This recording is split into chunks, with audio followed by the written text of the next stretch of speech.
Химия пәнінен кезекті сабағымыз, яғни кезекті бөлім бұл сабақта жалпы бензол туындысына тоқталатын боламыз. Сабақ ұзақтау болуы мүмкін, сол үшін өте мұқият тыңдап алайық. Менделеев әлбетте қажет болады. Ең алдымен білу қажетті дүние бензолдың гомологы деп аталады, немесе тақтадағыдай ағендер деп аталады. Алғашқы табылған өкілінің өзіне тән хош иісі болғандықтан оларды басқаша не деп атап кеткен дейді. Азаматты көмірсутек деп атап кеткен. Себебі алғашқы табылған екі өкілі өзіне тән хош иісі болған екен. Сол үшін оның аталу жолы осындай болған. Мынау тақтада байқағанымыз бұл жалпы бензолдың сақинасы деп аталады. Яғни есепте тест жұмысында келетін болса, бензолдың сақинасы деп мен осыны сызуым қажет. Байқайтын болсақ, бұл жақта 6 пішіндес болады. Мына жақта екі қос байланыс белгілі, одан кейін сигма, одан кейін тағы екі қос, одан кейін тағы сигма, одан кейін тағы екі қос, одан кейін тағы сигма. Демек, бензолда бізде 3 қос байланыс белгілі және 3 сигма байланыс белгілі екен, байқағанымыздай. Енді жинақтағанда С6H6 деп жазылады. Бұл заттың аты бензол екен. Екінші аты жоқ. Бұны 1825 жылы ағылшын немесе кейде неміс ғалымы деп келеді, бензолдың атын қойған екен. Немесе бензолды ашты деп келеді мәліметтерде. Ал бензолдың жаңа ғана танысып өткен сақинасын, сақина деп аталады ғой, оны Кекуле деген ғалым ашты. Демек, бұл бензолға келгенде екі ғалымның атында аталады. Алғашқы ғалым бензолдың өзін ашқан болатын болса, екінші ғалым белгілі уақыттан кейін ол бензолдың пішінін немесе сақинасын ашқан екен. Енді анықтама қандай болады? Анықтама бензол сақинасымен байланысқан жалпы NH2N-6 болатын қосылыс деп аталады екен. Тақтаның алғашқы бетінде біз жалпы бензол дегеніміз не, оның сақинасы қалай, оны кім ашты, не үшін аты олай аталғандығы жайлы толығымен айтып шықтым. Жалпы түсінікті болды деген ойдамын. Ендеше видеоны паузаға қойып жазып алайық, ал мен келесі бетке көшемін.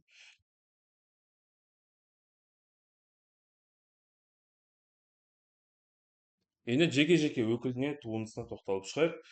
Мен өте асықпай жайлап айтайын сіз нақты түсіну үшін. Енді мынау жаңа ғана танысып кеткен бензолдың сақинасы. Түсінікті ғой, иә? Енді алғашқы өкілі бұл бензолдың сақинасына CH3 деген затты жалғайды екен. Қалғанда байқайтын болсақ, міне мына жақта сигма байланыс, мына жақта тағы екі байланыс белгілі. Және мынамен міне 4 байланыс белгілі. Алғашқы элемент қаныққан, яғни сигма жеткілікті.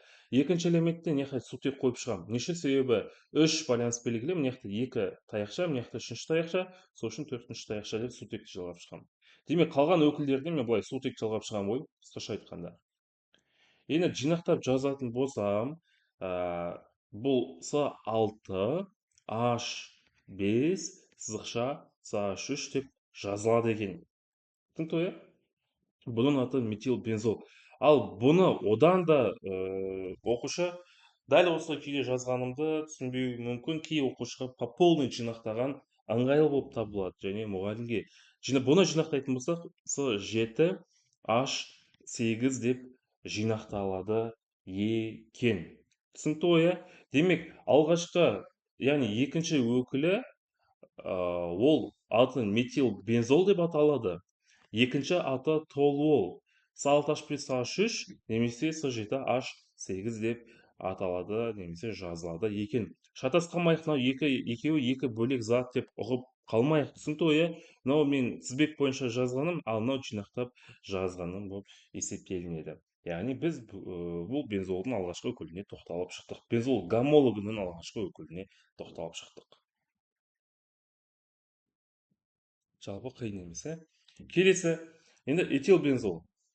Екінші өкілінде бізде этил жалғанады екен. Мына жаққа С2H5 кетеді екен. Каждыйында 3 таяқшадан белгілі, демек мен жай ғана сутек атомын қойып шығамын. H, H, H, H және H. Бұл қалай жазылады? С6H H5 сызықша С2H5 деп жазылады екен. Ал бұны одан да жинақташы дейтін болсақ, бұл жақта С8H10 деп жинақталынады екен. Менеха ны е деп қойыңызшы, немесе деген сөз. Аты, екінші өкілінің аты этилбензол. Демек, этилбензол дегені осы затты мен жазып алуым қажет екен. Түсінікті ғой, видеоны паузаға қойып жазып алайық. Үшінші, енді бұл жақта С3H7 деген жалғауды жалғайды да, қалған жағына сутектің атомын енгізіп шығады екен. Міне. Демек, бұл жақта сонда С6H5 сызықша С3H7. Немесе бұны тағы да жинақташы дейтін болсаңыз, бұл жақта С9H12. Бұны жинақтағанда. Бұл заттың аты, яғни бензол гомологының үшінші өкілі пропилбензол деп аталады екен. Қиындық жоқ, ешқандай. Так, келесі. Изопропилбензол. Екінші аты кумол. Бұл бізде былай. CH3 екі еселенген деп жазылады. Байқайтын болсақ, мына негізгі элементтің саны 3, міне. Сутектің саны 3-ке 2 көбейтемін 6, онымен 7. Дәл жаңағы алдындағы мысал ғой, С3H7. Жай ғана тізбегі басқаша болып келген. Сол үшін де изо деген жалғау алдына жалғанады. Жазатын болсам, С6H5. С6H5 деген бензол сахнасы бойынша ғой, міне. Енді сызықша жалғаған жалғауды жазам. CH3 екі еселенген. Немесе тағы да бұдан да жинақтайтын болсақ, С9H12 болады екен. Түсінді ғой? 7, 8, 9H12, я. Демек, бұл заттың аты изопропилбензол немесе екінші кумол деген атпен белгілі екен. Винилбензол. Бұл жаққа енді бізде мынандай жалғау жалғанады. CH2 деген жалғау жалғанады. И қалған жағына мен сутек қойды ұмытып кеттім, айтпақшы. Сутек. Мына жаққа қойдым ба? Беқа қойдым. Енді қалған жағына сутекті қойып шығамыз. Сутек. Жазатын болсақ, жинақтап, яғни тізбектеп жазатын болсам, бұл жақта дәл жаңағыдай С6H5 сызықша CH2. Немесе одан да жинақтанышы дейтін болсаңыз, бұл жақта С8H8 болады екен. Түсінікті, иә? Демек, бұл 5-ші өкілі винилбензол деп аталады. Мына винил деген жалпы не ғой? CH3 деген зат қой. Мына жинақтайтын болсақ, CH3 деген шығады. Немесе екінші аты жақшаның ішінде жазылған. Ол екеуіне жаттап алуымыз қажет, себебі ұбт-да кез келген атымен келуі, немесе квадресте кез келген атымен келуі мүмкін. 6-шы өкілі. Енді бұл жақта былай. Бірде 2 дейді. Ол мынау. Бірінші элемент және екінші элементке диметил дейді. Метилді жалғаған екен. Яғни CH3 және CH3. Қалған жалғанбаған элементке қалай қате көткен ба? Жоқ, қате жоқ бәсе.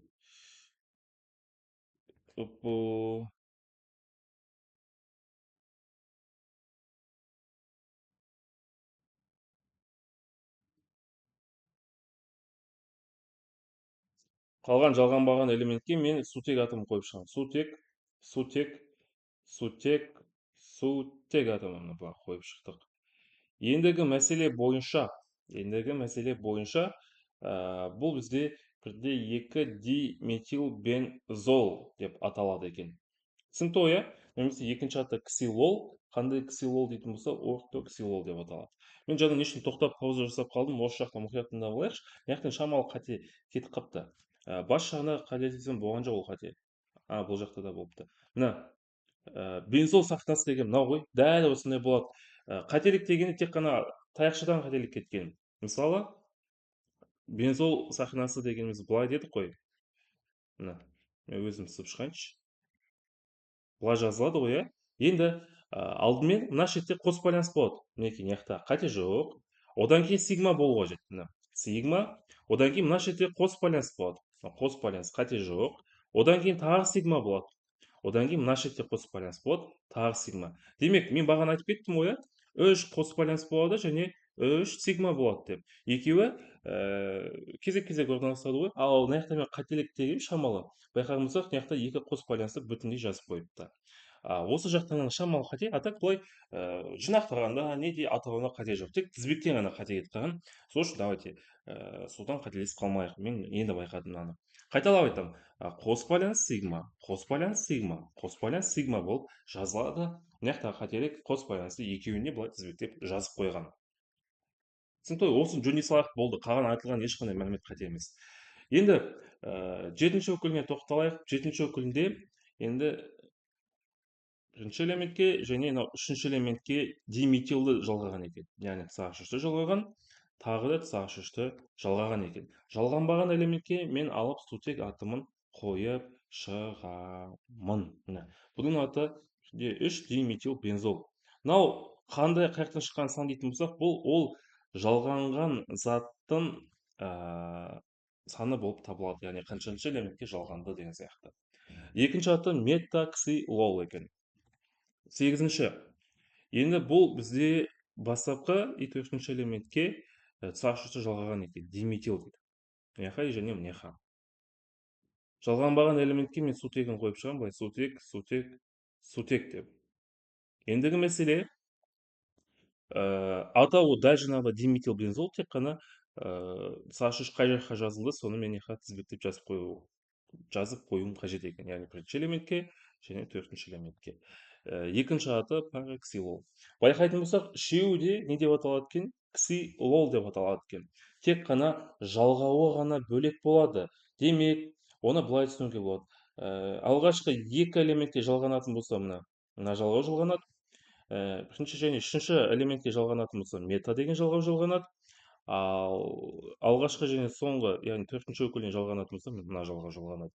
Демек, үшеуінде жалғау үш бөлек жерде, үшеуінің атауы, екінші атауы сәл өзгешеу болады екен. А так былай қиындық жоқ екен. Енді жинақтайық. 8, яғни мынау үш өкіліне жинақтап жазамын. Негізгі элемент, яғни С6, сутектің саны 4 болып қалды. Сызықша CH3 метил 2 еселенген. Міне. Бұл мынау 6-шы, 7-ші, 8-ші өкіл. Үшеуі де ұқсас қой, үшеуін де жинақтап жазып отырмын. Енді бұны тағы да жинақтап жазатын болсам, бұл жақта С6, яқта мен С8 болып кетеді. H10 болып кетеді. Міне. Яғни соңғы 6-шы, 7-ші және 8-ші өкілі өте ұқсас болады. Өзгешелігі ол элементтің жалғанған элементінде және екінші аталу жолында ғана екен. Ал басқаша олардың аталуында немесе тізбегінде өзгешелік немесе ұқсастық жоқ.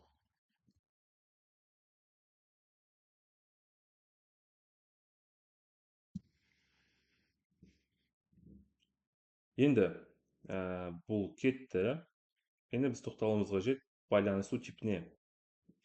Байланысу типі бойынша SP2 байланыспен байланысқан. Байланыс ұзындығы жай ғана бензол гомологының байланыс ұзындығы қанша деп келетін болса, мен 0,140, яғни мына жауапты белгілеуім қажет. Ал бензолда мен бағана айтып кеттім ғой, екі байланыс болады дедім, және сигма байланыс болады дедім. Екеуінің байланыс ұзындығы бөлек. Қос байланыстікі мінекей тақтада жазылғандай 0,134 болады екен. Ал жай ғана сигманікі 0,154 болады екен. Осыны жазып жаттап алайық. Демек, жай ғана байланыс ұзындығы дейтін болса, мен алғашқы жауапты белгілеймін, ал сигма бойынша, қос бойынша дейтін болса, мен тақтадағы жауапты белгілеуіміз қажет екен. Келесі изомерлену бойынша ол екеуі тән табиғаты және оның басушы орны. Осы екеуі тән. Изомерлену этил бензолдан басталады. Демек, метил бензолда немесе бензолдың өзінде изомерлену болмайды екен. Физикалық қасиеті бойынша бензол және оның гомологы әдетте сұйық, өзіне тән иісі болатын, сумен тікелей қосылмайтын зат болып келеді. Ал бензол немесе толуымен ұзақ тыныс алған адам лейкемия және анемияға шалдығады екен. Тақтадағы мәліметте байланысу типі, изомерленуі және оны физикалық қасиеті жайлы толығымен айтып шықтық. Жалпы түсінікті деген ойдамын, жазып жаттап алайық. Алынуы. Ең алғашқы алыну жолы мұнайдан алады. Солай жаттап алайық. Екінші алыну жолы алканнан бензолдың өкілін алады екен. Мысалы, мынау бізде алканның ішінде гептан екен. Гексан екен. Бұл жақтағы негізгі білу қажетті қағида, негізгі элементтің саны қанша? 6 ғой. Ол өнімде де 6 болу қажет. Ал сутектің санын біз бағана айтып кеткен CN минус 6-мен табамыз. Одан бөлек сутек атомы бөлінеді және теңесу үшін алдына коэффициентін қояды. Мысалы, гептанды жаза кетейін, жаңа айтып кеткен. Мынау бізде гептан. Бұны бөлетін болсам, өнімде қай бензолдың гомологы шығады? С7 шығады. Не үшін 7? Себебі бастапқыда 7 өтін, өнімде де 7 болуы тиіс. Сутектің санын енді мына жақтан табамын. С7 H2 көбейтілген 7-ге азайтылған 6-дан. Сонда бұл жақта шығады С7H қанша шығады? 7-ні 2 көбейтсем 14 болады. Одан 6-ны алатын болсақ, бізде 8 болады. Демек, мына жақта 8 плюс H2. Теңесу үшін 16-тан 8 азайтамын. 8, оны 2-ге бөлетін болсам, 4 деген сан шығады. Демек, алканнан бензолдың гомологын алуға болады. Қай гомологын алатынын біз негізгі элементтің санынан анықтайды екенбіз. Зеленский, Салташ 12. Бұл заттың аты циклогексан. Бұны бөлген кезде өнімде шығады бензол және 3 еселенген сутек молекуласы екен. Бұны тек қана жаттап алайық. Зеленскийдің жалғыз ғана бензолды алу теңдеуі. Шеселеу. Мына заттың аты ацетилен. Оны 3 еселейтін болсақ, өнімде бензолдың тек өзін ғана алуға болады. Екі жақ тең. Демек, алыну жолы мінекей тақтада толығымен де айтылды. Жалпы түсінікті деген ойдамын. Бұның көпсін біз алдыңғы сабақта өтіп кеттік. Сол үшін де детально тоқталған жоқпын. Ал видеоны паузалап қойып жазып алайық. Мен келесі бетке көшетін боламын.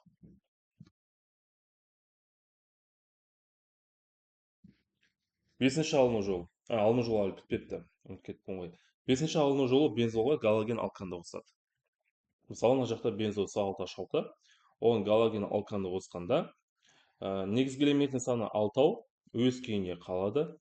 Сутек, енді бензол қанығып кеткендіктен кейін сутекті азайтады. Сөйтіп 6 сутек, мына жақта 5 сутекке айналып қалады. Алғашқы CH3-ті қосып алады. Және плюс тұз қышқылы шығады қалдық өнімде. Шыққан заттың аты метил бензол, немесе толуол деп аталады. Бағанағы екінші өкілі. Мына ғалымның аты осыны ашқан. 6-шы алыну жолы этил бензолды бөлу. С6H5, С2H5. Бұл этил бензолды бөлгенде өнімде С8H8 бен сутек бөлінеді.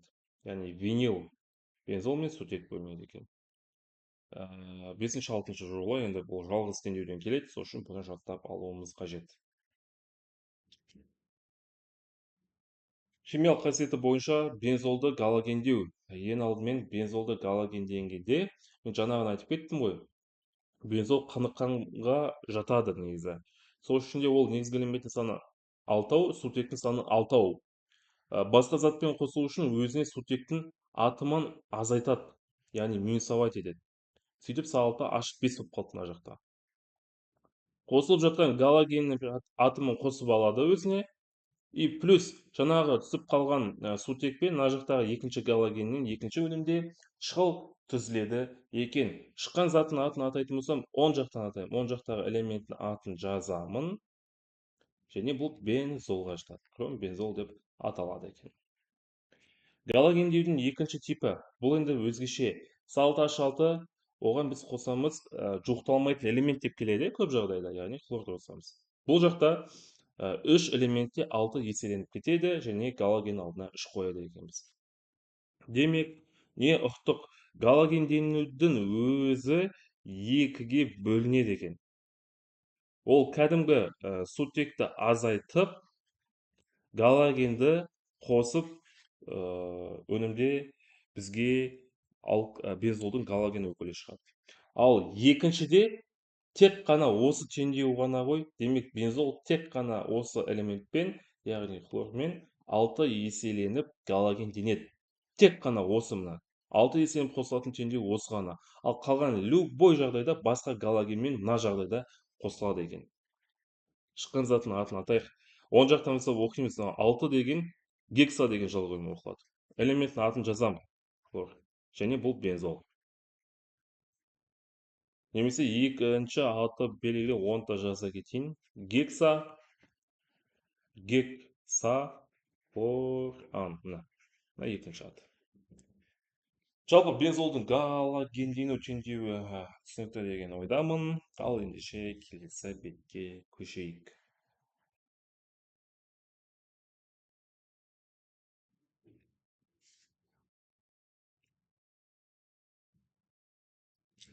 Үшінші химиялық қасиеті. Бензолға азот қышқылын қосу. Жалпы кез келген затқа азот қышқылын қосу нитрлеу деп аталады.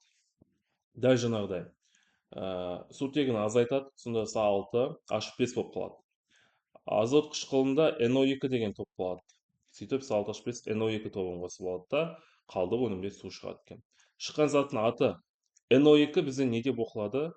Ол нитро деп оқылады. Ал мына бізде бензол. Демек шыққан заттың аты нитробензол. Өте оңай. Бензолға сутекті қосу, яғни С6H6. Бұл жақтағы өзгешелік сутек пен сутек көбейтіліп кетеді. Яғни С6 өз күйінде қалады, ал 6-ға 2-ні көбейтсем 12. Теңесу үшін онда 3 кетеді. Түсінікті ғой, және жылдамдатқыш платина, палладий, никель деген 3 элементі қатысымен болады екен. Бұл бензолдың кезекті химиялық қасиеті болатын. Толуолдың азот қышқылымен қосылуы. Ал енді осыны кәнекей мұқият тыңдап алайық. Толуол деген қандай зат еді? Мына С3 болатын, мына қалған жағында сутек элементтері болатын. Мына толуол еді.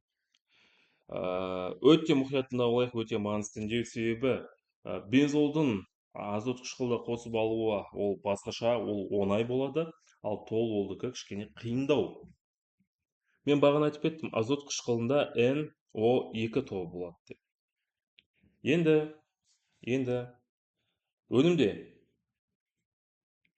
жазып қойсайшы, С3. Өнімде жаңағы NO2 тобы С3-ның екі шетіне кетеді. Яғни мына жаққа және мына жаққа. Және С3-ның дәл астына, яғни мына шетке жазылады екен. Демек NO2 және NO2. Түсінікті ма? Яғни сақина бойынша жазып жатырмын сізге нақты түсінікті болсын деп. Қайталап айтамын. Азот қышқылымен қосқанда толуолға азот қышқылындағы NO2 тобы С3-ның екі шетіне келеді, екі шетіне. И С3-ның дәл астыңғы қабатына келеді. Қосылмай қалған екі элементке тек қана сутекті жалғай салам болды. Плюс қалдық өнімде H2O шығады. Теңесу үшін 3-ті судың алдына и азот қышқылының алдына жазамын. Мынау тізбектеп жазылғаны. Енді кәнекей оқушы маған айтуы мүмкін, ағай, мынау что-то ми ашып кетті, жинақтап жазыңызшы деуі мүмкін. Жинақтап жазайық ендеше. С7 H8 плюс 3 HNO3 тең. Міне. С7 H5 NO2 3 еселенген плюс 3 H2O. Мынау екінші жинақталып жазылғаны. Жинақтап жаздым. Түсінікті ғой? Қиындық жоқ, былай айтқанда. Ал енді мына заттың атын атайық. Бұны аты енді ұзақ. Ең алдымен бірінші элементке метил жалғанған. Сол үшін жазамын. Сызықша метил деп. Одан кейін екінші элементке және төртінші және алтыншы элементке бізде NO2 тобы жалғанған. Демек 2, 4, 6 сызықша. 3 саны жазғандықтан кейін қандай жалға қоямын? 3 деген жалға қоямын. NO2-ның атын жазамын. Нитро. Және бұл сақина бензол сақинасы. Бензол. Мынау алғашқы аталу жолы. Екінші аталу жолы дәл осы, тек метилді атамайды яғни. 2, 4, 6. Енді бұл жақта бензол емес толвол болып кетеді. Не үшін толвол болып кетті? Себебі Саш3-ті атаған жоқпын. Саш3 болса уже толвол деген сөз ғой. Үшінші аталу жолы Т, Н, Т. Төртінші аталу жолы тол.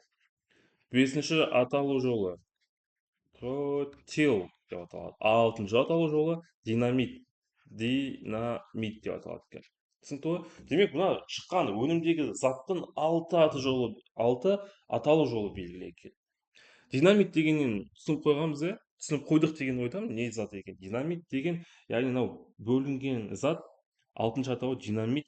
Демек, бұл жойғыш зат болып табылады екен.